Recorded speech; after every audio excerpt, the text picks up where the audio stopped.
Hare Krishna. Randa. Chapter 1, Sloka number 43.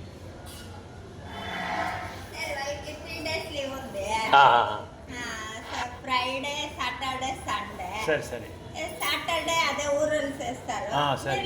Sunday చేసుకుంటా. Right okay సరే సరే మరి థ్యాంక్ యూ మరి అడిగిస్తా సరే సండే చేసుకోవచ్చు కదా సరే మరి right thank you Hare Krishna.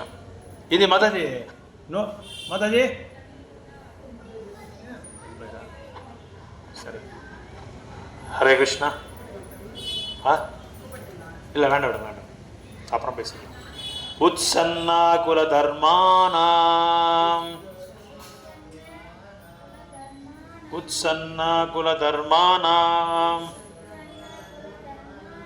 மனுஷ்யானாம் ஜனார்தனாம் நரகே நியதம் வாசோ भवातिति अनुशुश्रमा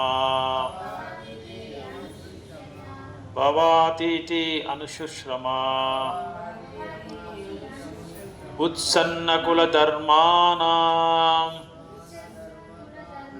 मनुष्याणां जनार्दनां नरके नियतं वासो भवैतिति अनुशुश्रमा भवातिति अनुशुश्रमा उत्सन्नकुलधर्माणां मनुष्याणां जनार्दनां नरके नियतं वासो भवातिति अनुशुश्रमा भवातिति अनुशुश्रमा. படிங்க மதது 43. இப்போ நம்ம படித்தோமே அது ஸ்லோகம் படிங்க.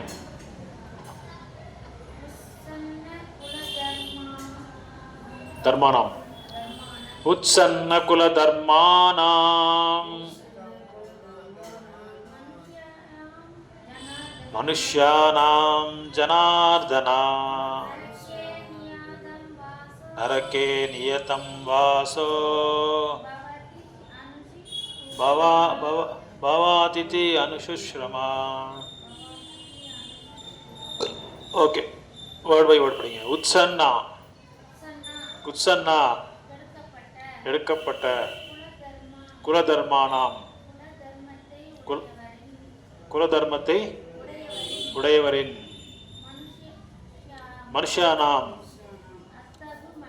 அத்தகு மனிதர் ஜனார்தனா கிருஷ்ணரே நரகே நரகத்தில் எதன் எப்போதும் வாசா இருப்பு பவதி ஆகின்றது இதி இவ்வாறாக அனுசுஷ்ரமா சீட பரம்பரை வாயிலாக கேட்கின்றேன்.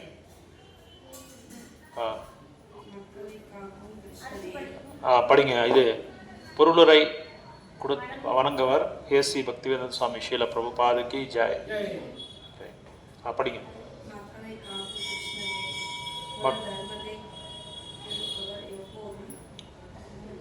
நரகத்தில் வாழ்வதாக நான் சீட பரம்பரை வாயிலாக கேட்டுள்ளேன். பொருளுரை அர்ஜுனன் அதிகாரப்பூர்வமானவர்களிடம் கேட்டதை அடிப்படையாக வைத்து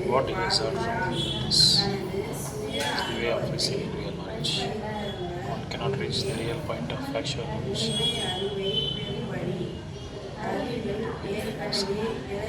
So much time. ஒருவரை அணுகாமல் உண்மையான அறிவை அடைய முடியாது.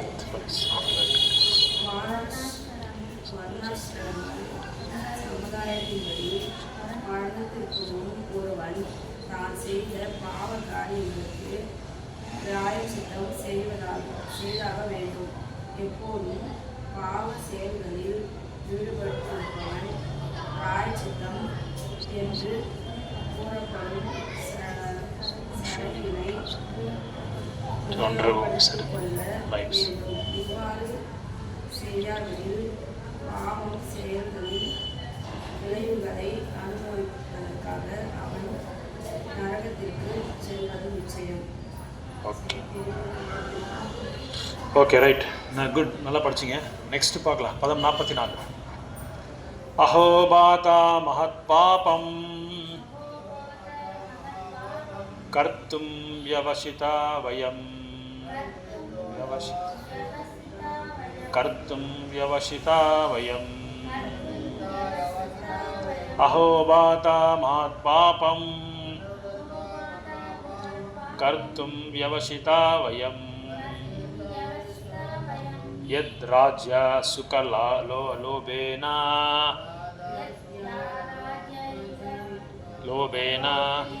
யத் ராஜ்ய சுகலோபேன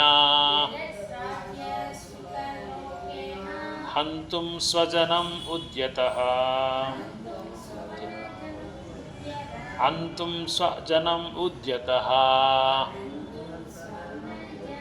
அஹோபாதா மகத் பாபம்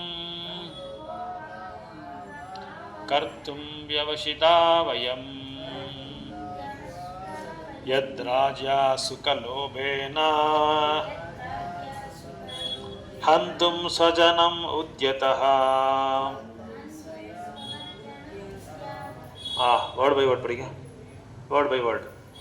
அஹா, அஹோ, ஐயஹோ, ஆதா, என்ன வினோதம், மகத், பெரும், பாபம், பாவங்கள், கர்த்தும், வியவசிதா,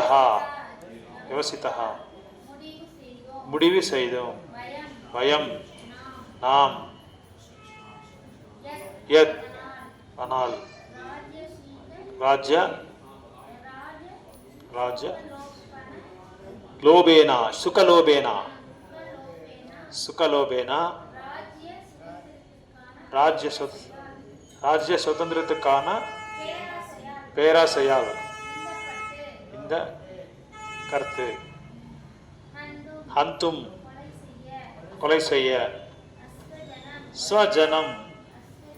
ஸ்வஜனம் உறவினர், உத்யதः முயற்சி, ஐயோ. Strange it is that we are preparing to commit greatly sinful acts, driven by the desire to enjoy royal happiness, driven by selfish motives. One may be inclined to such sinful acts. There are many such instances in the history of the world, but original being is simply devoted to God and is conscious of problems and therefore takes care to avoid such activities. Table போட்டிருக்கீங்களா? Book table.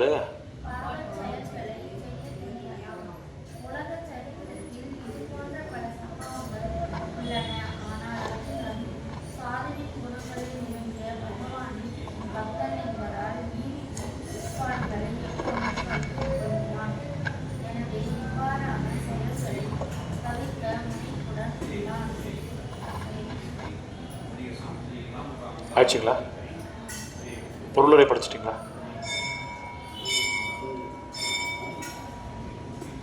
45. யதி மாம்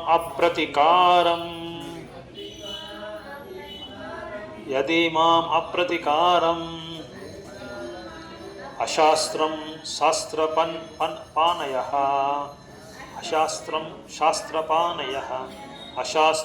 சாஸ்திரபானயः தார்த்தராஷ்டிராரணே ஹன்யூஸ் தன்மே ஷேமாத்தரம் பாவேத்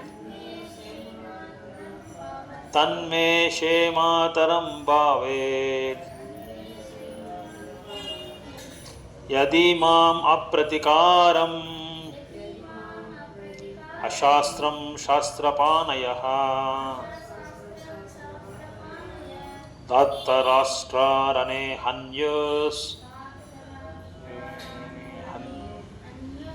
தன்மே க்ஷேமாதரம் பாவேத்.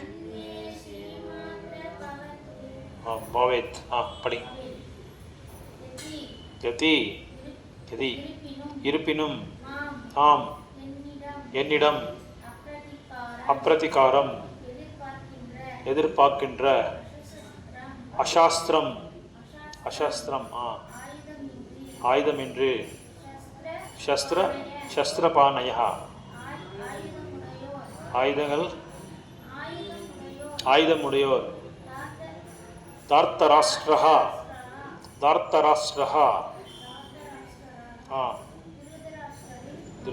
திருதராஷ்டிரரின் மகனங்கள் ரணே போர்க்களத்தில் அன்யு கொன்னட்டும் தத் அது மே எனக்கு க்ஷேமதரம்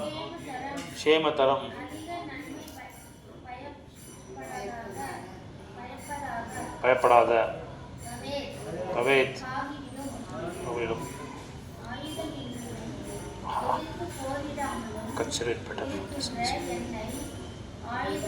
kill me and not understand.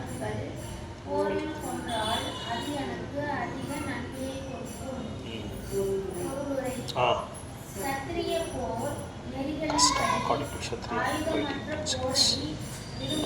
Normal attacked. Arjuna always not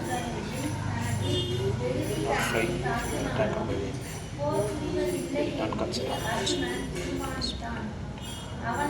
to stop on this.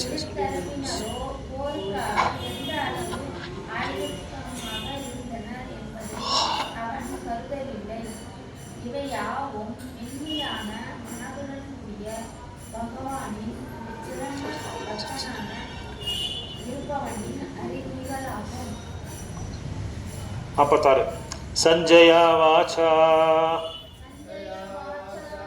एवं उक्तवर्जुना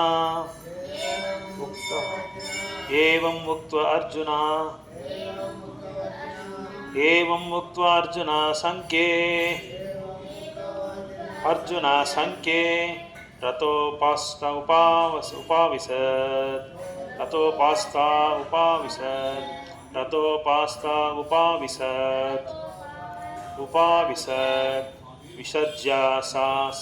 उपाविशत् विसर्ज्य सा सरं चापम्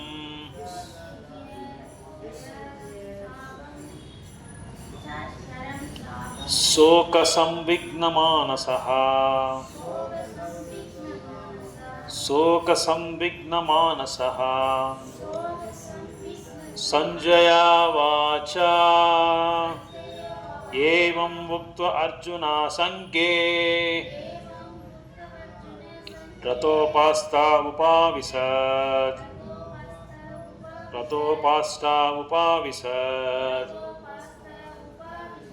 विसृज्य सा सरं चापम्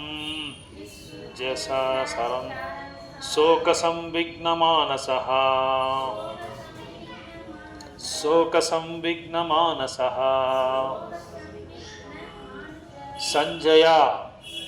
संजय वाचा said एवं तस उक्त्वा वो पढ़ेंगे उक्त्वा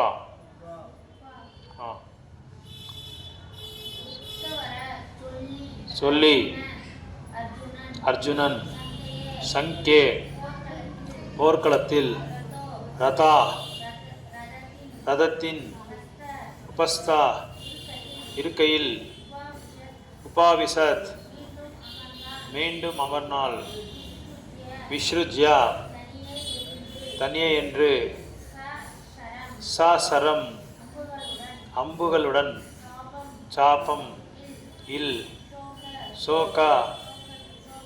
சோகத்தால் சம்பிக்னா கும்பப்பட்டு மானசா மனதிற்குள்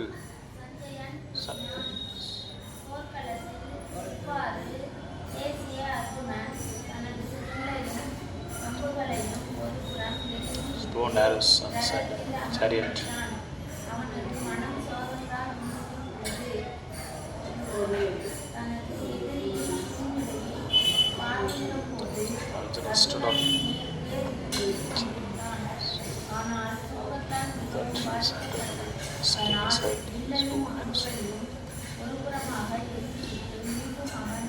get to receive so much.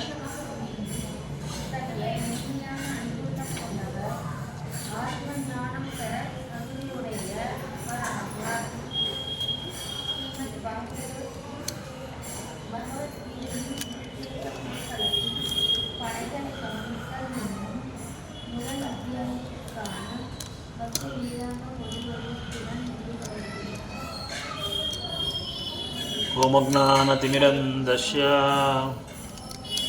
Om Ajnanatimirandasya Jnananjana Salakaya Chakshurunmilitam Yena Tasmai Shri Guruve Namaha Shri Chaitanya Manobishtam Stapitam Yena Bhutale Swayam Rupa Kadamahyam Dadati Swapadandikam Shri Chaitanya Vandeham Shri Guru Vandeham Shri Guru Shri Yuta Padakamalam Gurun Vaishnavamsa மூணாவது ஸ்ரீரூபம் சாக்ரஜாதம் சஹகனா ரகுநாதான்விதம் தம் சஜீவம் சாத்வைதம் சாவதூதம் பரிஜனசஹிதம் Krishna சைதன்யதேவம் Sri Radha கிருஷ்ணபாதா Lalita Shri Vishakhanvitamsa Vitamsa Jai Shri Krishna Chaitanya Prabhu Nityananda Shri Advaita Gadadara Shri Vasadi Gaura Bhakta Vrinda Hare Krishna, Krishna Krishna, Hare Hare, Hare Rama, Rama Rama, Hare Hare, Hare Krishna, Krishna Krishna, Hare Hare, Hare Rama, Rama Rama, Hare Hare, Hare Krishna, Krishna Krishna, Hare Hare, Hare Rama, Rama Rama, Hare Hare, Hare Krishna, Krishna Krishna, Hare Hare, Hare Rama, Rama Rama, Hare Hare. So நம்ம பல வாரங்கள்லேருந்து இந்த முதலாவது அத்தியாயத்தை நம்ம சர்ச்சை பண்ணிகிட்டே இருக்கிறோம். அர்ஜுனரோட அந்த விஷாத சோகத்தை எப்படியெல்லாம் வெளிப்படுத்துகிறாங்கன்றது நம்ம பார்த்தோம். அதாவது கிருஷ்ணர் போர் பண்ண சொல்கிறாரு அர்ஜுனருக்கு. அர்ஜுனர் என்ன சொல்கிறாரு? நான் பண்ணுறதில்ல போர்ன்றாரு. நான் போர் பண்ணுறதில்லைன்னு சொல்கிறதுக்கு சில காரணங்களெல்லாம் கொடுக்குறாங்க. என்ன காரணங்கள் கொடுக்குறாங்கன்னா 4 பாயிண்ட் நீங்கள் எழுதிக்கலாம். ரொம்ப இம்பார்ட்டண்ட் பாயிண்ட். இந்த முதலாவது அத்தியாயம் 4 பாயிண்ட். அர்ஜுனர் கிருஷ்ணர் சொன்ன அந்த கட்டளையில் போர் பண்ண சொல்கிறாரு. இவர் போர் பண்ண மாட்டேன்றாரு. அந்த போர் பண்ண மாட்டேன்றதுக்கு காரணங்கள் 4 காரணங்கள் இருக்குது. ஹெட்லைன்ஸ் எழுதிக்கலாம். அர்ஜுனர் போர் பண்ணாத இருக்கிறதுக்கு 4 காரணங்கள்.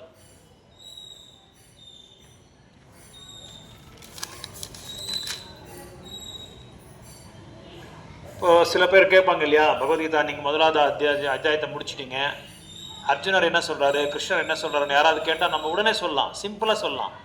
அர்ஜுனர் ஏன் போர் பண்ண மாட்டான்றாரு, கிருஷ்ணர் சொல்கிறாரு இல்லையா, ஏன் நீங்கள் போர் பண்ண மாட்டான்றீங்க?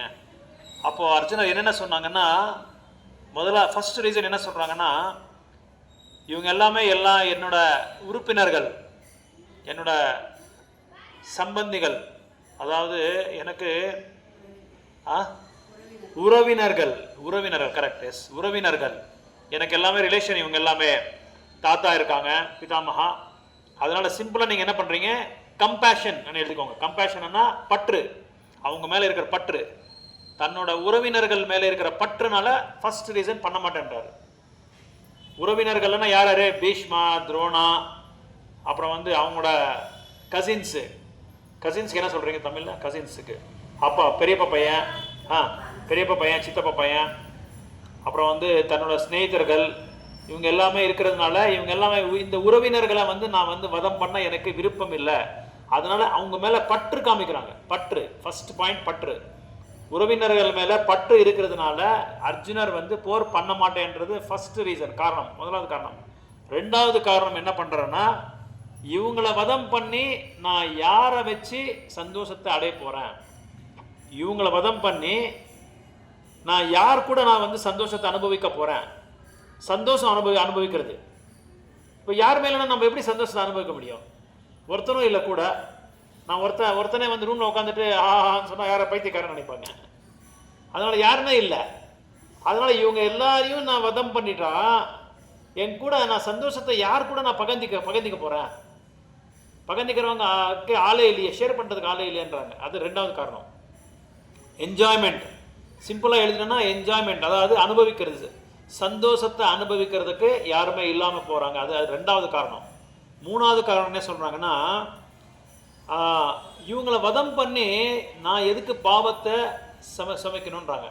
இவங்களெல்லாம் நான் வதம் பண்ணி why should I take sins by killing all these people. இவங்களை வதம் பண்ணி நான் எதுக்காக பாவத்தை எடுக்கணும்? பாவம் எடுக்கிறதுனால அந்த மூணாவது காரணம் சொல்கிறாங்க, நான் பாவம் எடுக்க வேண்டியதாக இருக்கும், அதனால நான் போர் பண்ண மாட்டேன். மூணாவது காரணம் எழுதிட்டீங்களா? நாலாவது காரணம் என்ன சொல்கிறாங்கன்னா, இவங்க வந்து இந்த ஃபேமிலி, இந்த குடும்பத்தை, இந்த கௌரவ குடும்பத்தை வந்து நான் அழிச்சிட்டா குலவம்சம் நாசனம் ஆயிடுது, ஜாதி நாசனம் ஆயிடுது. அதனால நான் நரகலோகத்துக்கு போக வேண்டியதாக இருக்கும். நரகலோகத்துக்கு இந்த குலத்தை வந்து நான் வதம் பண்ணுறதுனால நான் நரகலோகத்துக்கு போவேன். நரகலோகத்தில் நான் வாசமாக இருக்க வேண்டும் இருக்கும். அங்கே நான் வாசிக்கணும். எங்கே? நரகலோகத்தில் நான் வாசிக்க வேண்டியதாக இருக்கும். நரகலோகத்தில் நான் வாசிக்க வேண்டியதாக இருக்கும். அதனால நான் பண்ண மாட்டேன். நாலாவது காரணம். 4 காரணம். சும்மா சிம்பிள், ரொம்ப சிம்பிள். இப்போ ஒரு அத்தியாயமும் நான் முடிச்சுட்டு உங்களுக்கு இந்த மாதிரி கேள்விகள் எல்லாம் கொடுத்துட்டு ஆன்சர் கொடுத்துட்றேன் உங்களுக்கு. அப்போ நீங்கள் அதை எழுதிட்டு அந்த புக் எடுத்து ஓப்பன் பண்ணால் உங்களுக்கு தெரிஞ்சிருது. அந்த கேள்விக்கு பதில் எல்லாமே இருக்கும். கேள்வி பதில் ரெண்டுமே இருக்கும். இன்னும் நிறைய கேள்விகள் இதில் இருக்குது. முதலாவது அத்தியாயத்தில். அடுத்த கிளாஸில் நான் சொல்கிறேன். இது முக்கியமான 4 கேள்விகள். ஏன்னா எல்லாருமே இது கேட்பாங்க. ஏன் அர்ஜுனர் கிருஷ்ணர் சொன்னால் கூட பண்ண மாட்டான்றாரு, போர் பண்ண மாட்டான்றாரு? காரணம், ஃபர்ஸ்ட் பற்று, உறவினர்கள் மேலே பற்று. ரெண்டாவது, சந்தோஷத்தை அனுபவிக்க முடியாது. ரெண்டாவது சிம்பிளா, சந்தோஷத்தை அனுபவிக்க முடியாது. யார் மேலேனா யார்கிட்ட நான் சந்தோஷம் அனுபவிக்க முடியாது. மூணாவது, பாவங்களை நான் ஏற்றிக்க வேண்டியதாக இருக்கும், அதனால் நான் பண்ண மாட்டேன். நாலாவது, நரகலோகத்தில் நான் வசிக்க வேண்டியதாக இருக்கும், அதனால் நான் பண்ண மாட்டேன். இது 4 காரணங்கள் அர்ஜுனர் முன்னிடுறாரு அர்ஜுனர்கிட்ட. இதெல்லாம் கிருஷ்ணர் கேட்பாரு, ஆனால் கேட்கல. எங்கேருந்து நீ இதெல்லாம் இந்த எந்த வட்டாரத்துலேருந்து உனக்கு இது வந்தது, இதெல்லாம் இந்த பாயிண்ட்ஸ் எல்லாம் எப்படி வந்ததுன்னு கேட்டால் அதுக்கு அர்ஜுனரே சொல்கிறார். என்ன சொல்கிறார்? 43வது ஸ்லோகால, இது அனுசுஷ்ரமா பாவைத்தி அனுசுஷ்ரமா. நான் வந்து சங்கிலி, குரு பரம்பரைலேருந்து நான் கேட்டிருக்கேன்றாரு. குரு பரம்பரைலேருந்து நான் கேட்டிருக்கேன். இப்போது நம்ம யாராவது ஒருத்தர் ஏதாவது ஒரு கருத்து நம்ம சொன்னால் இதை பற்றி நீங்கள் என்ன சொல்கிறீங்கன்னா, அக்கார்டிங் டு மீ, நான் என்ன சொல்ல வரேன்றதான் நம்ம எல்லாருமே சொல்கிறாங்க. ஆனால் யார் சொல்ல வரேன்றது நம்ம சொல்லணும். குரு பரம்பரையில் என்ன சொல்லியிருக்காங்களோ அதை கேட்டு தான் நம்ம சொல்லணும். நான் என்ன சொல்ல போகிறேன்னா என்னோட கருத்து என்ன அப்படி சொல்லக்கூடாது. நம்ம எது கேட்டாலும் என்னோட கருத்து இது, அவங்களோட கருத்து இதுன்றது நம்ம சொல்லவே கூடாது. நம்ம சொந்தமாக எதுவுமே மானசீகமாக நம்ம கற்பனை பண்ணி எதுவும் சொல்லக்கூடாது. குரு பரம்பரை, சீடை பரம்பரை அப்படின்னா சங்கிலி பரம்பரை. அந்த சங்கிலியிலேருந்து வர குருக்களை என்ன குருக்கள் என்ன சொல்லியிருக்காங்களோ, ஆசான்கள் என்ன சொல்லியிருக்காங்களோ அதை தான் நம்ம சொல்லணும். மற்ற எதுவுமே நம்ம சொல்லக்கூடாதுன்றாங்க. அதனால இவர் என்ன சொல்றாரு? சுஷ்ருஷ்ரமா பாவைத்தி அனுசுஷ்ரமா, நான் அங்கேருந்து கேட்டேன்றாங்க. குரு சிஷ்ய பரம்பரை சொன்னாங்க இந்த மாதிரி, இவங்களெல்லாம் வதம் பண்ணிட்டா இந்த வம்சம் வந்து அழிஞ்சிடும், ஜாதி அழிஞ்சிடும், அதுக்கப்புறம் இவங்கெல்லாம் வர்ணசங்கர் ஆகிடுறாங்க, தேவையில்லாத சந்ததி ஆகிடுறாங்க. அதனால நான் வந்து நான் நரகலோகத்தில் நான் வாசிக்க வேண்டியதாக இருக்கும். அதனால் நான் போர் பண்ண மாட்டேன்றாரு. 43வது ஸ்லோகத்தில் சொல்கிறாரு, அது ஆனால் ஒரு மனிதர்களுக்கும் வந்து சில கடமைகள் இருக்குது. அந்த கடமைகள் வந்து விலங்குகள்னால பண்ண முடியாது, மனிதர்களால தான் பண்ண முடியும். சில சடங்கெல்லாம் இருக்குது. யாராவது இறந்து போனால் அதுக்கு வந்து ஒரு சடங்கு செய்யணும், அதுக்கு வந்து அந்திய காரியக்கிரமம் எல்லாம் செய்யணும், இறுதி காரியங்கள்லாம் அதுக்கு செய்யணும். இது எல்லாமே செய்யாத போயிடுறாங்க. அதனால நான் வந்து வதம் பண்ண மாட்டேன். அப்புறம் யாருமே பெரியவங்களே இல்லாமல் போயிடுறாங்க அந்த வம்சத்தில். இவங்கெல்லாம் பெரியவங்க தான். இப்போ யார் போருக்கு வந்திருக்காங்களோ இவங்க எல்லாருமே போருக்கு வந்திருக்கவங்கலாம் பெரிய இது என்ன சொல்கிறது, குடும்பத்துக்கு உறுப்பினர், உயர்ந்த உறுப்பினர். அவர் தான் ஹெட் ஆஃப் தி ஃபேமிலி. இவங்க எல்லாமே இறந்துட்டா யாருமே தர்மத்தை வந்து நிலைநாட்ட மாட்டாங்க, எதுவுமே வந்து அவங்க கடைப்பிடிக்க மாட்டாங்க, எல்லாமே விட்டுருவாங்க, எதுவுமே பண்ண மாட்டாங்க. இப்போ அப்படி தான் ஆயிருக்கு எல்லாமே. 70% யாருமே எந்த தர்மத்தையும் வந்து யாரும் ஃபாலோ பண்ணுறதில்ல, விட்டுட்டாங்க. எல்லாம் பெரியவங்களோட அவங்களோடய விட்டுட்டாங்க. ஏதோ பண்ணலாம் அவனுக்கு. இப்போ எல்லாம் ஏன்னா இது என்ன சிஸ்டம் போட்டு அந்த சிஸ்டமில் இங்கிலீஷ்காரங்க என்ன பண்ணுறாங்களோ அதான் பண்ணிகிட்ருக்காங்க, வெளிநாட்டுக்காரங்க என்ன பண்ணுறாங்களோ அதை நம்ம பண்ணிகிட்ருக்கோம். நம்ம என்ன பண்ணுறோமோ இப்போ வெளிநாட்டுக்காரங்க பண்ணுறாங்க. நேற்று தெரியுமோ இல்லையா அவங்களுக்கு, 120 பேர் ஜப்பான்லேருந்து வந்திருக்காங்க. ஜப்பான் 120 பேர் வந்து 100 கோயில் பார்த்துருக்காங்க நம்ம இந்தியாவுக்கு வந்து. நான் உங்களுக்கு அதை அனுப்புகிறேன், இருங்க, அந்த இதில் அனுப்புகிறேன், குரூப்பில் அனுப்புகிறேன். அந்த ஒரு கோயிலும் போய் ஹோமம் யக்ஞம் பண்ணி நாமத்தை சொல்லியிருக்காங்க. ஒரு கோயிலுக்கும் போய் ஒரு சிவன் கோயிலில் உட்காந்துட்டு, ஒரு பெருமாள் கோயிலில் உட்காந்து புரோஹித்தை கூப்பிட்டு நம்ம என்ன பண்ணுறோம், கோயிலுக்கு வந்தோடனே சாமியை பார்த்துட்டு இது தீர்த்தம் எடுத்துகிட்டு பா நல்லா இருக்கிறப்பா, நல்லா வைப்பான்னு சொல்லிட்டு நம்ம போயிடுறோம். ஆனால் அவர் ஒரு கோயிலையும் போய் உட்காந்து ஹோமா யக்னா நாமத்தை பண்ணி கீர்த்தன் பண்ணி பஜன் பண்ணி பகவானோட பெருமலை, அந்த பகவானோட அந்த இது என்ன சொல்கிறது புகழை பற்றியெல்லாம் கேட்டுக்கிட்டு மந்திரத்தை உச்சரிக்கிறாங்க. அப்படியே அவங்களோட இது எப்படி இருக்கும் தெரியல அவங்களுக்கு, அவங்களோட உச்சரிப்பே தனியாக இருக்கும், ஒரு விவரமாக இருக்காது அவங்களுக்கு. அந்த உச்சரிப்பு கரெக்டாக செய்கிறாங்க அவங்க. 120 பேர் வந்திருக்காங்க ஜப்பான்லேருந்து.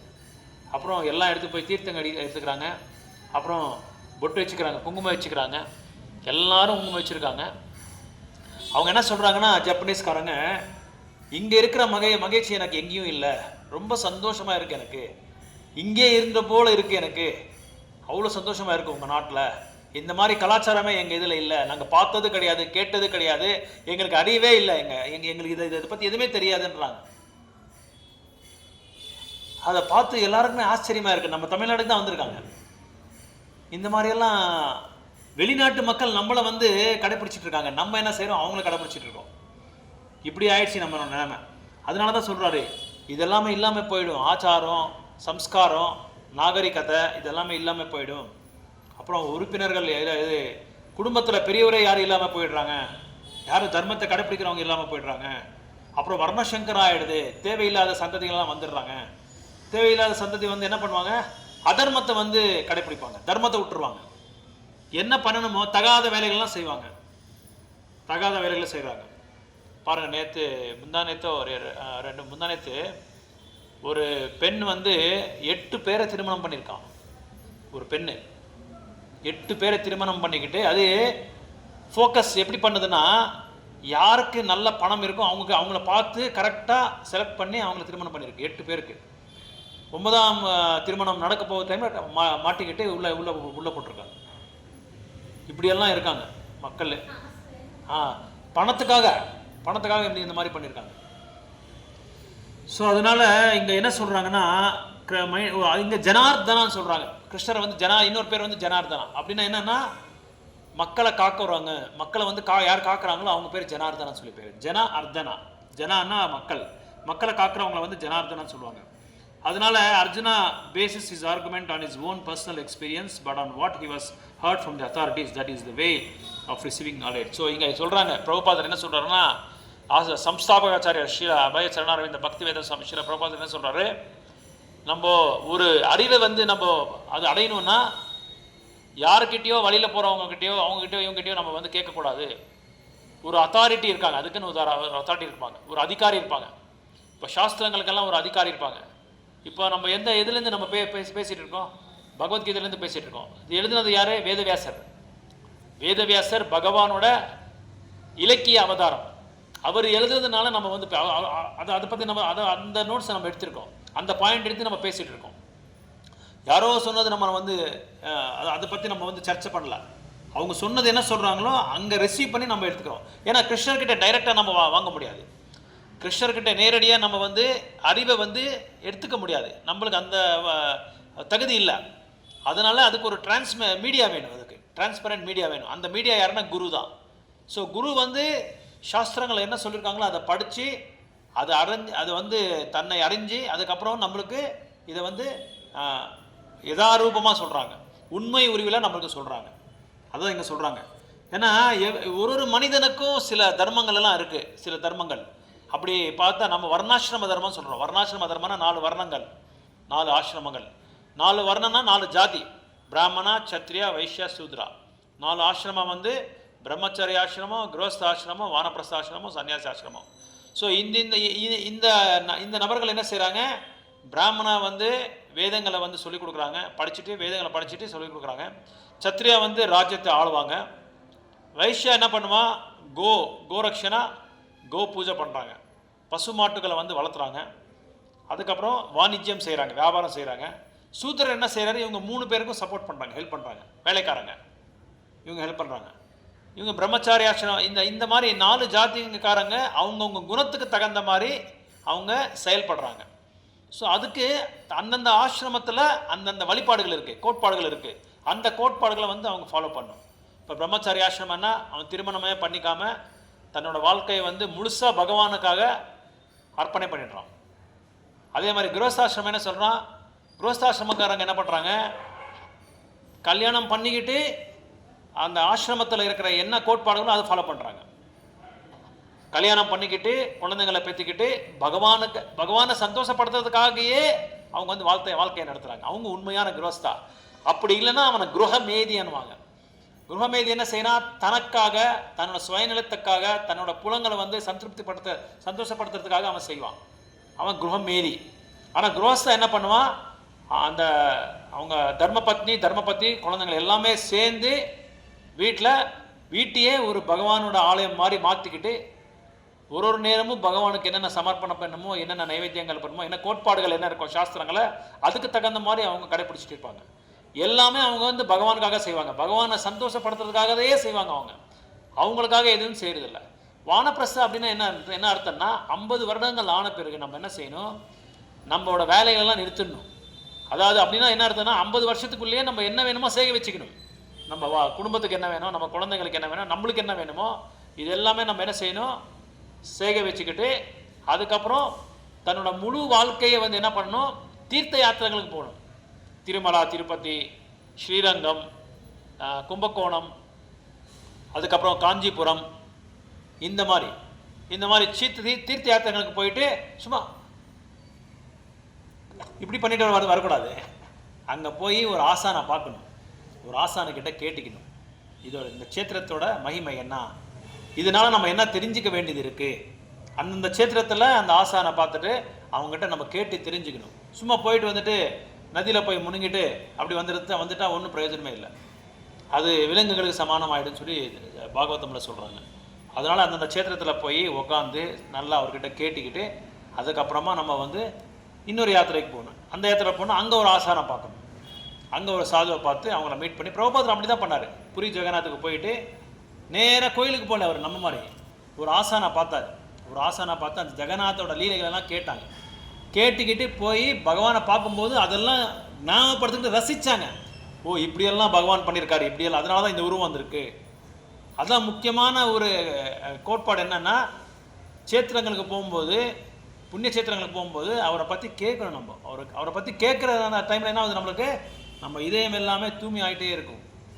ஸோ அதனால் ஒரு எல்லா மனிதர்களுக்கும் வந்து விலங்குகளுக்கு கிடையாது, நம்மளுக்கு தர்மங்கள் இருக்குது, நம்ம பண்ண வேண்டிய கடமைகள் இருக்குது. அந்த கடமைகளை நம்ம பண்ணணும். அந்த கடமை என்னன்னா, ஏன்னா நிறைய நம்ம இப்போ ஒரு மனித வாழ்க்கை நம்ம எடுத்துருக்கோன்னா நிறைய கர்மங்கள் செய்கிறோம், நிறைய பாவங்களும் செய்கிறோம், தெரிஞ்சியும் செய்கிறோம், தெரியாமையும் செய்கிறோம் இல்லையா?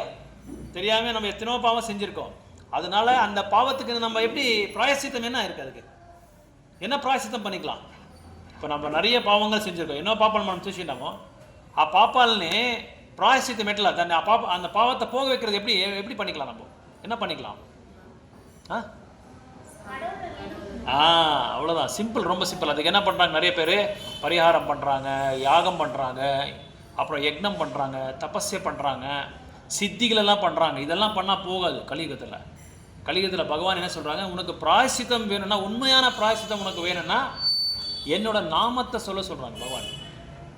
எனக்கு நான் என்ன எதிர்பார்க்குறேனோ அதை நீங்கள் பாருங்கள், அப்போ உங்கள் பாவங்கள் எல்லாமே போயிடும். அதான் உண்மையான பிராயசித்தம். அதான் பிராயசித்தம்னா தெரியும் இல்லையா? உண்மையான பிராயசித்தம் அதான். எனக்கு சந்தோஷப்படுத்துகிற மாதிரி நீங்கள் எது செஞ்சாலும் உங்கள் பாவங்கள் எல்லாமே போயிடும். ஒரு ஸ்லோகா இருக்குது பாகவதம்ல, அது நான் சொல்கிறேன், அப்படியே ரிப்பீட் பண்ணுங்கள். அக்ஞானாத் ஆத்வஜ்ஞானாத், அக்ஞானாத் ஆத்வஜ்ஞானாத், உத்தம ஸ்லோகநாமயத், உத்தம ஸ்லோகநாமயத், சங்கீர்த்தனம் அகம் பும்சோ, சங்கீர்த்தனம் அகம் பும்சோ,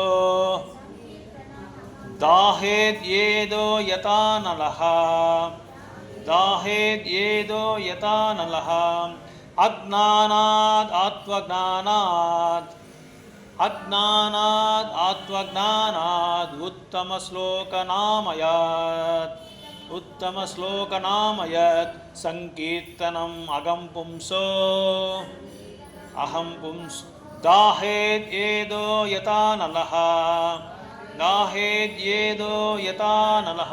பாகவதம்ல சொல்கிறாங்க இந்த ஸ்லோகாத்துக்கு நீங்கள் புரிதல் என்னன்னா, என்ன சொல்கிறாங்கன்னா, இந்த ஸ்லோகாவில் தெரிஞ்சியோ தெரியாமையோ நீங்கள் பகவானோட நாமத்தை நீங்கள் உச்சரித்தா, நீங்கள் நம்ம செஞ்ச பாவம் எப்படி இருக்குன்னா மலை மாதிரி இருக்கும். மலை எவ்வளோ பெருசாக இருக்கும், கணிக்க முடியுமா? அதை நம்ம கணிக்க முடியாது. அந்த அளவுக்கு மலை மாதிரி இருக்கும். ஏன்னா நம்ம செஞ்ச பாவங்கள் அது எல்லாமே எரிஞ்சிடுமா. அப்படியே தெரிஞ்சுக்கிட்டு தெரியாமையோ நம்ம நாமத்தை சொன்னான், பகவானோட நாமத்தை சொன்னான். இப்போ நம்ம கீர்த்தன் பண்ணோம், தெரிஞ்சுக்கிட்டு பண்ணோம், தெரியாமையே பண்ணுறாங்க நிறைய பேர், தெரியாமையே கோவிந்தா கோவிந்தான்றாங்க. அப்போது அப்படி ஜஸ்ட் நாமத்தை சொன்னாலே போதும், நம்ம செஞ்ச அந்த பாவம் வந்து மலை அளவுக்கு இருக்குமா, அந்த மலையே தூக்கி எரிச்சிடுமா அப்படியே. எது? இந்த நாமம், பகவானோட நாமம். அதனால அது எப்படி தூக்கி எரிச்சிடும்னா, இந்த நெருப்பில் வந்து காஞ்ச பில்லு நெருப்பு போட்டால் என்ன ஆகும், பகன்னு அப்படியே எரிஞ்சிடும். அப்படியே அந்த மாதிரி உடனே எரிஞ்சிடுமா அப்படியே. அதனால தான் நம்ம ஈவன் கீர்த்தன் பண்ணும்போது கூட கிளாப்ஸ் அடிப்போம். இப்படி எதுக்கு கிளாப்ஸ் அடிக்கிறதுனா, எதுக்கு கை தட்டுறதுன்னா, இந்த கை தட்ட இப்போது ஒரு மரத்து மேலே ஒரு 10 கிளிகள் உட்காந்துருக்கும், அதை வந்து நம்ம விரட்டணும். அப்போ நம்ம என்ன செய்கிறோம், இப்படி சவுண்ட் கொடுக்குறோம் இல்லையா? அந்த சவுண்ட் கொடுத்தோம்னா என்ன ஆகுது, பறந்துடும், எல்லா பறவைகளும் பறந்துடும் பயத்துக்கு. அதே மாதிரி நம்ம பகவானோட நாமத்துக்கு எப்போ நம்ம அணங்கி பகவானுக்காக கை தட்டுறோமோ, அப்போ நம்ம செஞ்ச பாவங்கள் எல்லாமே பறவைகள் எப்படி பறந்து போயிடுச்சோ அந்த மாதிரி நம்ம பாவங்களும் பறந்து போயிடுமா இப்படி கடிக்கும் போது. அப்புறம் இந்த இது மார்க் கூட வெளியே இதாகிடுமா. சில பேருக்கு வந்து இதை பார்த்து வந்து இது சொல்லுவாங்க, ஜோதிஷம் சொல்லுவாங்க, கைதோஷம் சொல்லுவாங்க. அதில் ஏதாவது தோஷம் இருந்தால் கூட தோஷம் போயிடுமா பகவானுக்காக நம்ம வந்து கை தட்டினா. அதாவது ஒரு செயலுக்கும் நம்மளுக்கு வந்து ஆன்மீகமான பலன் உண்டு, பக்தி தொண்டில், தூய்மையான பக்தி தொண்டில். ஸோ அதான் இந்த ஸ்லோகாவில் சொல்கிறாங்க. அதான் இந்த பிராயசித்தை வந்து அந்த மாதிரி நம்ம பிராயசித்தம் பண்ணணும்னு சொல்கிறாங்க. So without doing so, one surely be transformed to hellish planets. Utilize the process of ablution of prayasita. So உங்கள் பாவங்களெல்லாம் நீங்கள் அழிக்கணும்னா என்ன செய்யணும், பகவானோட நாமத்தை செய்யணும், பகவானுக்கு சந்தோஷப்படுத்தணும், பக்தர்களுக்கு சேவை செய்யணும். பக்தர்களுக்கு ஏன் சேவை செய்யணும்னா, பக்தர்கள் என்ன பண்ணுறாங்க, அவருக்கு சேவை செஞ்சுருப்பாங்க வேணுகோபாலுக்கு. அதனால் அப்படி பண்ணலன்னா என்ன ஆகுது, பிராயசித்தம் பண்ணனா என்ன ஆகுது, நரகலோகத்துக்கு போயிடுறோம். அதான் இங்கே சொல்லுவாங்க, நரகலோகத்துக்கு போக வேண்டியதாக இருக்கும் அப்படின்னு சொல்கிறாங்க. 44 ஸ்லோகால் என்ன சொல்கிறாங்கன்னா, அஹோபாத்தாஸ் கர்த்தும் desire to perform great sins, லோபா கிரீட் ஆஃப் ராஜசுகா.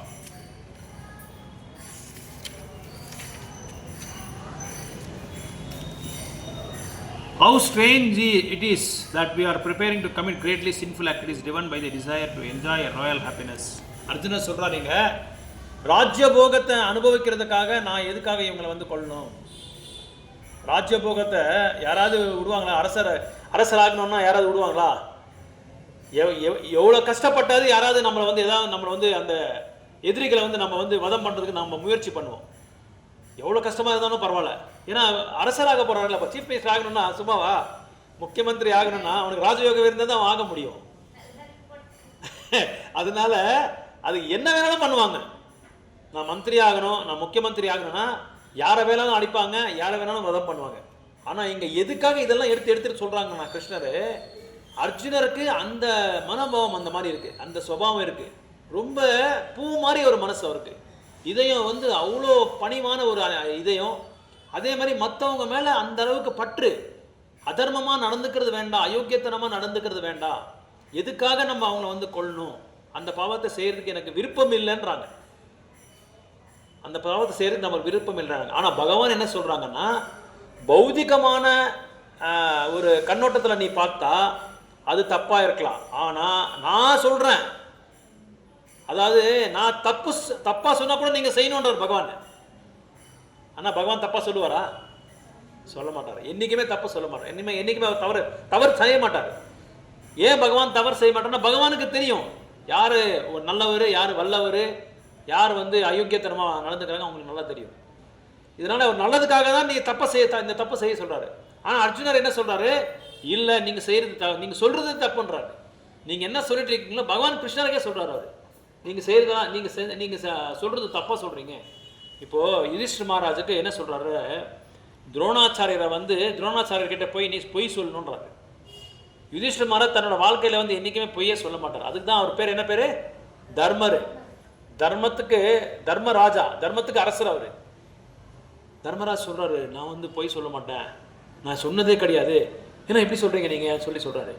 கிருஷ்ணருக்கே சொல்கிறார் அவர். ஆனால் கிருஷ்ணர் சொல்கிறாரு. எதுக்காக கிருஷ்ணர் சொல்கிறாரு? அந்த மாதிரி உன்னோட பையன் வந்து இறந்துட்டான் அப்படின்னு சொல்லுன்னு சொல்கிறாரு. ஆனால் அவங்களோட பையன் பேர் இல்லை, ஒரு யானையோட பேர் சொல்கிறாரு. ஒரு யானை பேரை சொல்லி நீங்கள் இவர் இறந்துட்டாரான்னு போய் நீங்கள் சொல்லுன்றாங்க. இப்போ தர்மர் சொல்கிறாரு, நான் சொல்ல மாட்டேன், எந்த காரணத்துக்கும் நான் போய் சொல்ல மாட்டேன், எனக்கு அந்த இதே இல்லை, அந்த பழக்கமே எனக்கு இல்லை, அந்த மாதிரி நான் வாழல, நான் நேர்மையாக வாழ்ந்தவன். அவருக்கு தெரியாத கிருஷ்ணருக்கு இவர் நேர்மையாக வாழ்ந்தவரை எப்படி வாழ்ந்தாருன்னு. கரெக்ட். ஏன்னா தர்மர் வந்து பொய் சொல்ல மாட்டார். என்னது என்ன அந்த ஸ்லோகா என்னது? குஞ்சரஹா அஸ்வத்தாம குஞ்சரஹா, அந்த ஸ்லோகா பேர். அந்த ஸ்லோகா பேர் அஸ்வத்தாம இறந்துட்டாரன்னு போய் சொல்லு சொல்கிறாரு. அப்புறம் எவ்வளோ சொன்னாலும் இவர் முடியாதுன்ட்டார். அது அவர் கிருஷ்ணர் சொன்னது இவர் செய்யாமல் இருக்கிறதுனால நரக்கலோகத்தை இவர் பார்க்க வேண்டியத ஒரு நிலைமை வந்துருச்சு தர்மருக்கே அந்த மாதிரி நிலைமை வந்துருச்சு. போய் நரக்கலோகத்தை பார்த்துட்டு வர்றாரு. அதுக்கப்புறமா போய் சொல்கிறார், அது வேற விஷயம். ஆனால் இங்கே பகவான் என்ன சொல்கிறாங்களோ அது நம்ம செய்யணும். தப்பாக இருந்தால் கூட நம்ம செய்யணுன்றார். அவர் சும்மா சொல்ல மாட்டார், தப்பாக சொல்ல மாட்டார். அவர் ஏதாவது ஒரு விஷயம் இருக்கும், பின்னாடி ஒரு முக்கியமான ஒரு விஷயம் இருக்கும், அதனால தான் இதெல்லாம் பண்ண சொல்லுவார். அதனால இந்த மாதிரி காரியங்கள் நிறைய செய்வார். இப்போது அர்ஜுனரோட பையன் பேர் அபிமன்யு. அபிமன்யு வந்து 15 வருஷத்துலேயே அவனை வந்து பத்ம வியூகத்தில், ஏன்னா சக்கர வியூகத்தில் வச்சு அவரை வதம் பண்ணிடுறாரு. சக்கரவர்த்தி. அதுக்கு நிறைய பேர் கேள்வி கேட்குறாங்க, ஏன் அபிமன்யு வந்து கிருஷ்ணர் இருந்தார் இல்லையா, ஏன் காப்பாற்றலை, எதுக்காக காப்பாற்றலை? கரெக்டு தானே அவங்க கேட்குறது. எல்லாரும் கேட்குறாங்க அந்த மாதிரி. கிருஷ்ணர் பக்கத்தில் இருக்காரு, அர்ஜுனர் தூய்மையான பக்தர், அபிமன்யு தூய்மையான பக்தர், ஏன் அபிமன்யுவை காப்பாற்றலை? அவர் காப்பாற்றலாம் இல்லையா, நீங்கள் பண்ணுற தப்பு தானே இருந்தாரு. ஏதாவது தெரியுமா உங்களுக்கு ரீசன் அவர் ஏன் காப்பாற்றலன்ட்டு? உங்களுக்கு தெரியுமா? அதாவது அபிமன்யு, அர்ஜுனரோட பையன் அபிமன்யு, அவரை வந்து கிருஷ்ணர் இருக்கும்போதே அவரை வதம் பண்ணார் எல்லாருமே சேர்ந்து. ஏன்னா எதுக்காக? கரெக்டு. கர்ணர் தான் அந்த பிளான் சொல்லி கொடுக்குறாரு எல்லாருக்குமே. இந்த மாதிரி சக்கரவியூகம் பண்ணி அவங்கள வந்து எல்லாரையும் சுற்றி முற்றி அவனை நம்ம வதம் பண்ணிடலாம். ஒரு ஆயுதம் கிடச்சிருந்தா கூட எல்லாருமே வதம் பண்ணிட்டு இருப்பார் அபிமன்யு. ஆனால் அவர் கடிக்காமல் பண்ணிட்டார் இவர். ஏன்னா சோமா வந்து அவங்களோட தகப்பனாரு, அபிமன்யுவோட தகப்பனாரு. சோமா வந்து இவர் அனுப்புகிறாரு, அபிமன்யுவை அனுப்புகிறாரு. அபிமன்யு அனுப்பிச்சு, உனக்கு 15-16 வருஷம் வரைக்கும் நீ அங்கே இருக்கலாம், குருக்ஷேத்திரத்தில் இருக்கலாம், அதுக்கப்புறம் என்கிட்ட வந்துருந்தாரு. ஸோ அவருக்கு போக வேண்டிய கடமை அங்கே இருக்குது. எங்கள் சந்திரலோகத்துக்கு அவர் போக வேண்டிய கடமை இருக்குது. சொன்ன அந்த உத்தரவு அவங்க வந்து கடைப்பிடிக்கணும். அதனால் அந்த 15-16 உள்ள அவர் அவதம் பண்ணிட்டு அவர் அமைச்சிடுறாரு. அந்த காரணத்தினால தான் அவர் கிருஷ்ணர் வந்து சும்மா இருந்துட்டார், அவரை வந்து காப்பாற்றணும். ஏன்னா அவருக்கு சந்திரன் வந்து அவர் அனுப்புகிறாரு, சொன்ன உடனே அனுப்பிச்சிடுறாரு, இங்கே போயிட்டு வா நீ குருச்சேத்திரத்துக்கு. ஆனால் 16 வருஷமா 15 வருஷமா அது முடிஞ்ச உடனே நீ வந்துன்னுன்றாரு. அதனால தான் அவர் வதம் பண்ணி அவர் நேராக இதுக்கு போய்டுறாரு, சந்திரலோகத்துக்கு போய்டுறாரு. அந்த காரணம் தான். அப்புறம் கர்ணாவோட ரதம் வந்து பூமிக்குள்ள என்ன ஆயிடுது, பதிஞ்சிடுது உள்ள. அப்போ கர்ணா கேட்கிறாரு, அப்போ அர்ஜுனா, கிருஷ்ணர் சொல்றாரு அர்ஜுனாக்கு, அர்ஜுனா அவனை உடனே வந்து அவனை வில்லு போட்டு அவனை வதம் பண்ணிட்டாரு. அப்போ கர்ணா கேட்கிறாரு, சுவாமி நீங்க தெய்வத்தம பரம புருஷர், நீங்க அகிலாண்ட கோட்டி பிரம்மாண்ட நாயக்கர், நீங்க இந்த மாதிரி நீங்க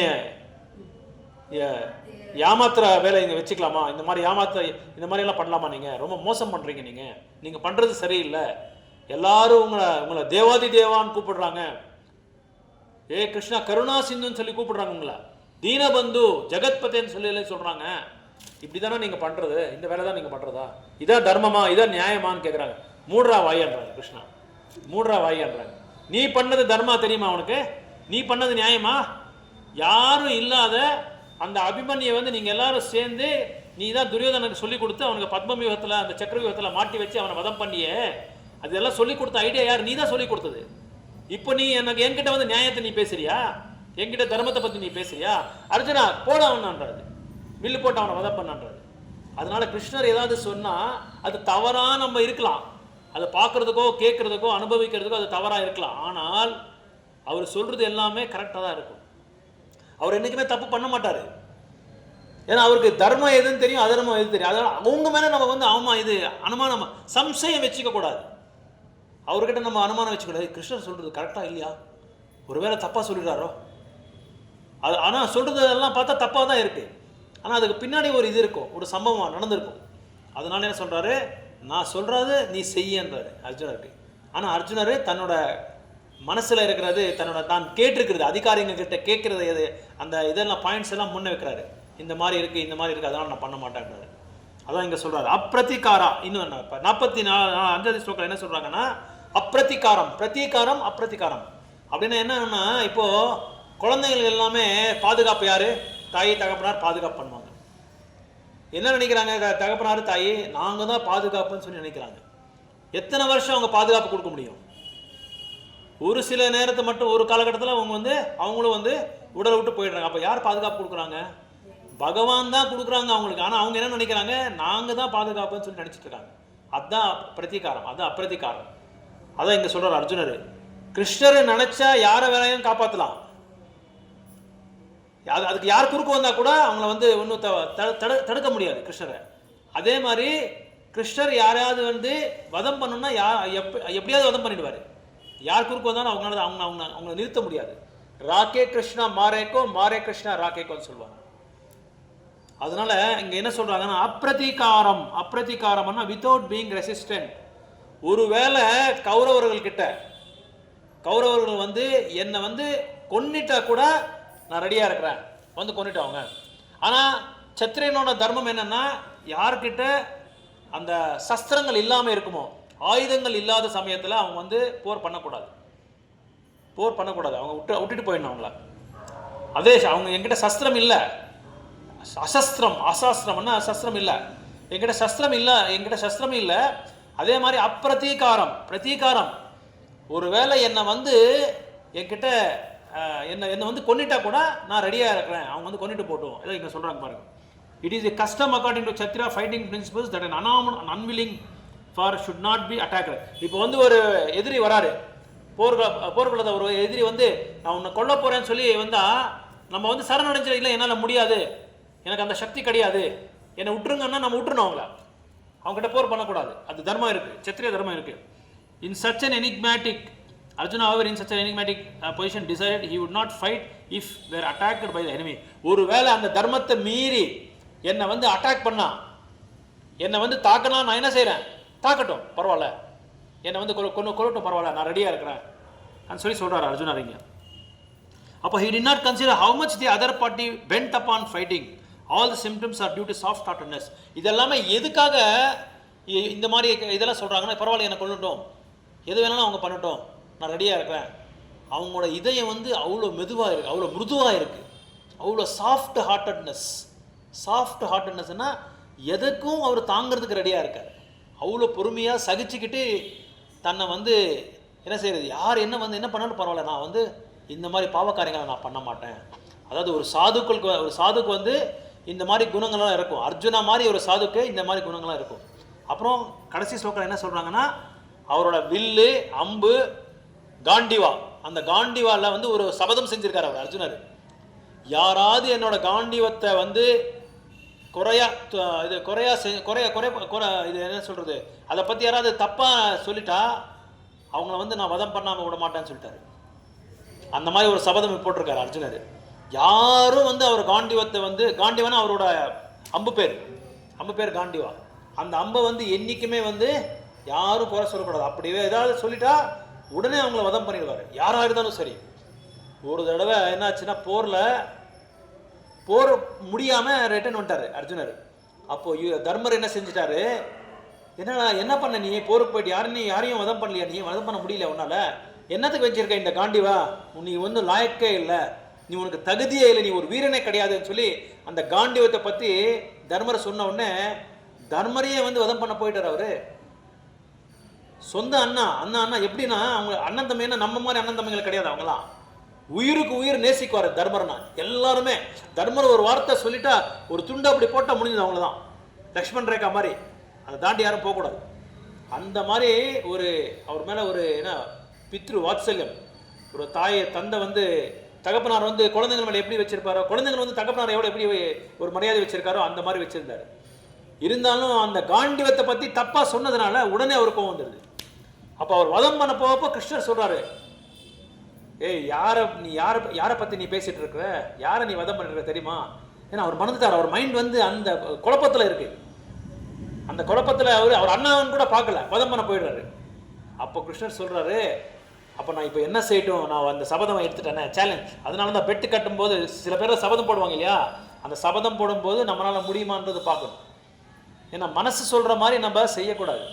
இங்கே அர்ஜுனருக்கு அதான் பிரச்சனை. அதான் அவர் மனசு சொல்கிறதெல்லாம் செஞ்சுட்டு இருக்காங்க, மனசு குழப்பத்தில் இருக்கு அவங்களுக்கு. இப்போ அதனால் நீ என்ன செய்கிற, உன்னை நீயே நல்லா திட்டிக்கோன்றாங்க. என்னென்ன வேணுமோ எல்லாம் நல்லா திட்டிடு. அப்போது அவரை வதம் பண்ணுற அளவுக்கு சமானமாயிடுது. அவர் என்னென்ன வேணுமோ எல்லாம் தர்மரையே திட்டிடு, நல்லா என்னென்ன வேணுமோ திட்டு. அதுக்கு அது எப்படி கொலை பண்ணுற அளவுக்கு சமானமாகுது. ஒருத்தர் வந்து திட்டிக்கிட்டால் கொலை பண்ணுற அளவுக்கு சமானம். சத்தியயுகத்தில் நினச்சி ஏதாவது பாவம் பண்ணால் கூட பாவம் ஆளாக்கிடுவோம். நினைச்சாலே போதும். ஆனால் கலியுகத்தில் அப்படி கிடையாது. நினச்சி நம்ம அவனை கொலை பண்ணணும், இவனை அது பண்ணணும், பாவம் பண்ணணும்னு சொல்லி நம்ம ஏதாவது நினச்சா அது ஆகாது. ஆனால் அந்த நினைக்கிறது வந்து டிரான்ஸ்ஃபார்ம் ஆகக்கூடாது. அந்த நினச்சிட்டே இருந்தால் என்ன ஆகும், அது நம்ம அந்த சூழ்நிலைக்கு கொண்டு போயிடும், அந்த சுச்சுவேஷன் நம்மளுக்கு கொண்டு போயிடும். அதனால் அந்த நினைக்கிறதே நம்ம என்ன நினைக்கணுன்றது நம்ம வந்து இதை செலக்ட் பண்ணிக்கணும். என்ன நினைக்க போகிறோன்றது வந்து ரொம்ப ரொம்ப இம்பார்ட்டண்ட்டு. நம்ம என்ன நினைக்கிறோமோ அதில் தான் நம்ம பயணம் பண்ண போகிறோம். அதனால நம்ம நினைக்கிறது வந்து எப்படி இருக்கணும், பகவானுக்கு சார்ந்த மாதிரி இருக்கணும், பகவானுக்கு சம்பந்தமாக இருக்கணும். அதனால் என்ன பண்ணுறாரு, அவரோட அந்த மிருது சுபாவத்தை பற்றி இங்கே சொல்கிறாரு கிருஷ்ணர். இங்கே கீதையில் லாஸ்ட் ஸ்லோக்காவில் அவரோட மிருது சுபாவம் எவ்வளோ, இப்படி இருந்தால் தான் நம்ம பகவத்கீதையை வந்து படிக்க முடியும்ன்றது. லாஸ்ட்டில் படிங்க, லாஸ்ட் லைன். இப்படி இருந்தால் தான் ஒருத்தர் வந்து பகவத்கீதா வந்து நம்ம வந்து ஒரு ஆசான் கிட்ட கற்றுக்க முடியும், பயிற்சி பண்ண முடியும். இந்த தகுதி இல்லைன்னா நம்ம வந்து பயிற்சி பண்ண முடியாது. Last line, such a kind and soft hearted, இத்தகை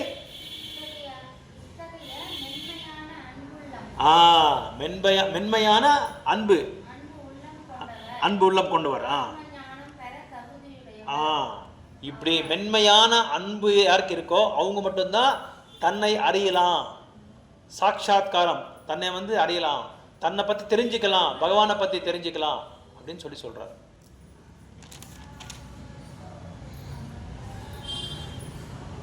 okay, வேறு ஏதாவது கேள்விகள் இருந்தால் நீங்கள் கேட்கலாம், டவுட்ஸ் ஏதாவது இருந்தால் கேட்கலாம். அடுத்த வாரம் வந்து இந்த 4 ஸ்லோக்கா படிச்சுட்டு வாங்க. First shloka, second shloka, 3 shloka, 4 shloka, 1 to 4 shloka படிச்சுட்டு வாங்க. முடிஞ்சால் அந்த 4 கேள்வி, அந்த 4 காரணங்கள் இருக்குது இல்லையா, அதை வந்து நீங்கள் புரிஞ்சுக்கிட்டு வாங்க, நல்லா படிச்சுட்டு புரிஞ்சுக்கிட்டு வாங்க. ஹரே கிருஷ்ணா. ஜெபம் பண்ணிடலாமா? ஹரே கிருஷ்ணா.